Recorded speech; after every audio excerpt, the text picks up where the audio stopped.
Hello and welcome to the first part of the last episode of the End of the Road for Backtracking, where we'll be covering Dinosaur Jr.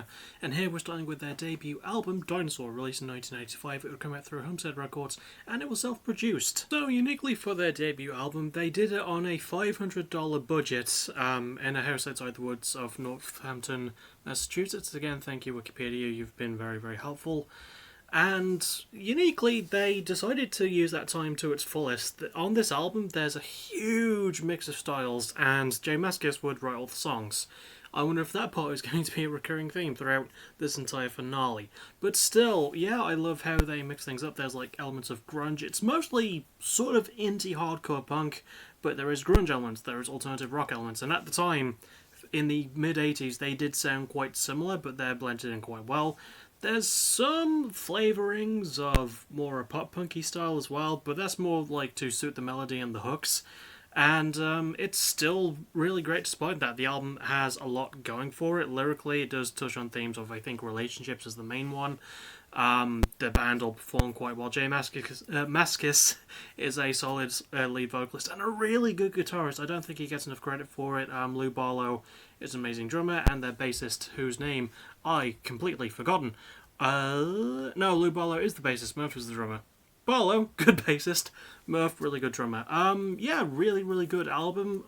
It is a bit shaky in some parts. It's not a perfect album by any stretch of the imagination, but it's still a really good debut for something that wasn't even technically a Dinosaur Jr. album because of the lawsuit that would happen, which I already mentioned about in my very brief history video, but that's for them. My favourite song goes to Repulsion, and this was, in my opinion, a pretty good start for them. For a band who were trying to find their way in the 80s, with a style that was kind of getting overdone at the time, it's still a really good album that does enough to stand out on its own merits. Next is the band's second album, You're Living All Over Me, released in 1987. It was put out via SST Records, and it was produced by Warden Tears. So, a thing I've gone over for a lot of backtracking episodes is that tension can create something great. And on this album, oh boy, there was a lot of behind-the-scenes tension, especially between Mascis and Murph. And Mascis was basically controlling Murph's every move on the drums. He had very specific drum parts written for him. And it wasn't a great time. It wasn't a great environment. Murph hated Mascis for it. Mascis hated Murph as well. There's also the fact that Mascis moved to New York after the album was over and actually went to live there, and the rest of the band were just very confused by it.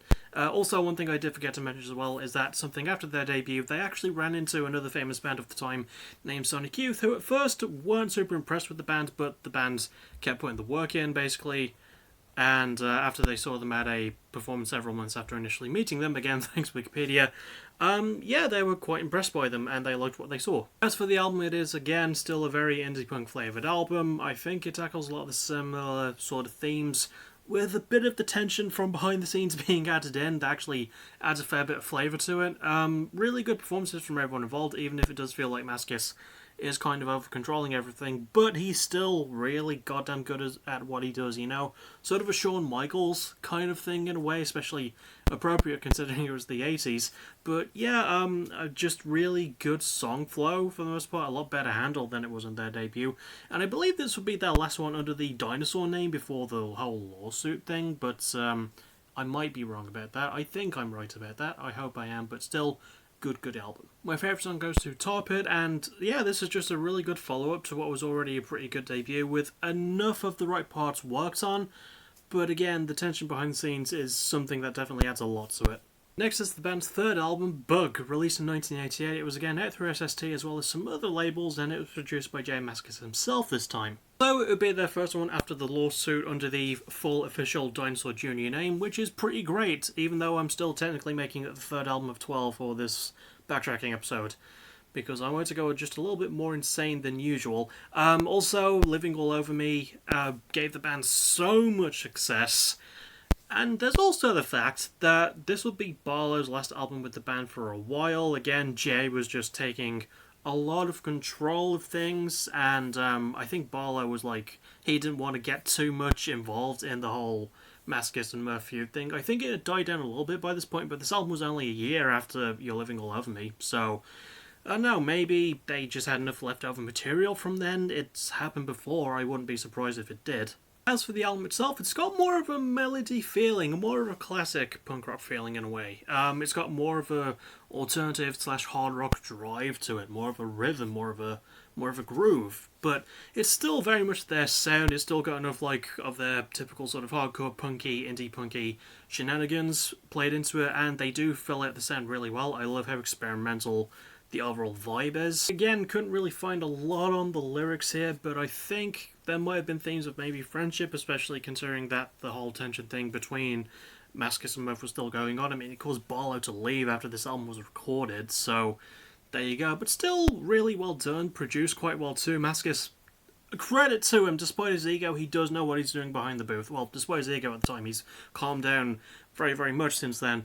But yeah, he knows what he's doing on that end, and it's structured quite well too. Definitely, again, the melody being added to it actually adds quite a lot to it. My favourite song goes to Don't. That is actually the name of one of the songs on the album, as well as being my favourite song. And while it would not be without its problems, Bug is still a really good album, and again, the band are just really starting to find their footing at this point. And finally, for part 1, we cover the band's 4th album, Green Mind. Released in 1991, it came out through Blanco y Negro / Sire Records, and it was produced by Jay Mascis again. So I did touch on this in Bug, but yeah, this would be the band's first album without Lou Barlow, and it would mostly consist of just Mascis and Murph, although primarily Mascis. He actually played almost all the instruments on this album. There's only about 10 songs, and Murph only played drums on 3 of them.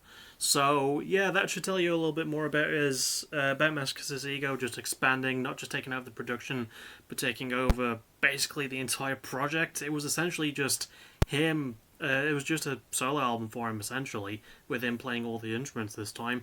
And to help fill it out, they do get some guest musicians in, and I do have a list here. I'm not too familiar with any of them.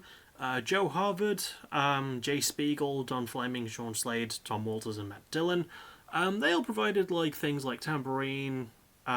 Says here Joe Harvard provided something called tape on track 8.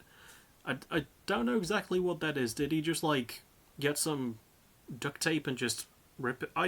I don't know. It's been a couple of weeks since I heard the album. I haven't gone back to it.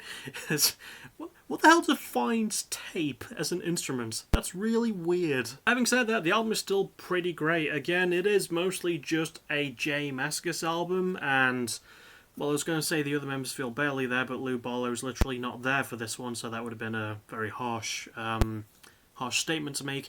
But it's still really good, and definitely something that feels a bit more cohesive than the prior 3 albums up until this point. Mascis is still a really good songwriter, and a really good producer, and a really good musician too. The dude can play. He's got some of his best solos on this album, especially for this part 1 of the Backtracking finale.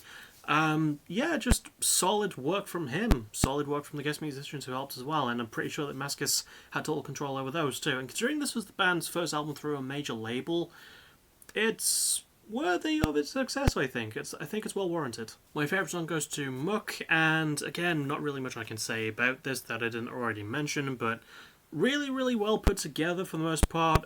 Even with things starting to sort of fall apart for the band, Mascis still manages to hold his shit together for the most part and delivers some really good performances. And that'll about do it for part 1. I will see you on Monday for part 2, where I'll be covering from, let's see, Where You Been to Beyond.